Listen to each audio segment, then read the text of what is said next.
Three Australians remain on track to break our US Masters drought at Augusta heading into the final round. Adam Scott is our best placed Aussie, just one stroke off the pace, with Mark Leishman and Jason Day right behind. Tiger Woods is also in the mix despite calls for the world #1 to be disqualified for a rule breach. Here's more from Henry Peters. It's the drop heard around the world. Tiger Woods inadvertently taking a penalty drop in the wrong spot. What should have warranted a two-stroke penalty went unnoticed. Woods signed for an incorrect score before unknowingly incriminating himself after the round. I went back to where it was and actually took 2 yards, further back and tried to hit my shot another 2 yards. With officials only cottoning on after Tiger's interview, they allowed him to play on, downgrading any disqualification to a two-shot penalty. If John Peterson did that, do you feel that you would have just... Yeah, they would have DQ'd me, for sure. Under the rules of golf, I took an improper drop and I got the penalty. There was more misfortune for Woods today, but he's only 4 back. Jason Day wasted 2 shots of his own. The overnight leader with consecutive 3 putts to finish his round. Day still right there, only 2 back. I have a good opportunity to go out there tomorrow and obviously try and win my first major. Right alongside Day on 5 under is Mark Leishman, the Victorian mixing 5 bogeys with 5 birdies. But it's Adam Scott who's best poised, 1 back with a chance to avenge his heartbreak at last year's British Open.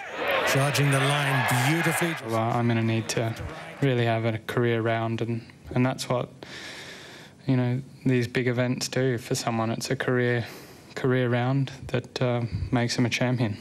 Standing in the way of Australia's maiden green jacket, a pair of highly credentialed co-leaders, world #5 Brandt Snedeker and past Masters champ Angel Cabrera. Henry Peters, 10 News. Good evening, everyone. 2 magical putts in the final stages at Augusta have forever sealed Adam Scott's standing as a national icon.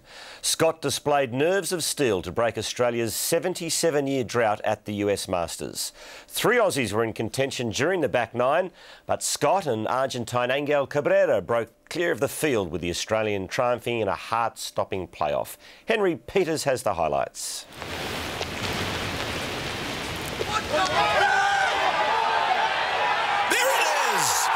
Scott, a life changer. After 77 years, 4 rounds and 2 playoff holes, finally Australia had its Masters champion. It fell my way today. There was some luck there somewhere. I don't know how to digest it all at the moment, but it was incredible. It was a drama-packed final hour. Tied for the lead playing the final hole, 1 group in front of Cabrera. Scott left himself a putt many thought would seal victory. Adam Scott, yes! Unreal! But Cabrera, the 2009 Masters champion, forced it to a playoff with this minutes later. Oh my goodness, what a golf shot! Earlier, Jason Day looked Australia's best challenger. His birdie eagle start vaulted him into the lead. The Queenslander still in command with just 3 holes to play. But Day dropped shots at 16 and 17 to derail his challenge. It's really tough. Obviously, I think pressure got to me a little bit. Mark Leishman provided hope, but eventually finished in a tie for 4th. Alongside Leishman, a frustrated Tiger Woods. His challenge for a 5th green jacket never materialised, as Scott paid tribute to his idol. There was one guy who inspired a nation of golfers, and that's Greg Norman. And, he's been incredible to me and all the young golfers in Australia, and, part of this definitely belongs to him.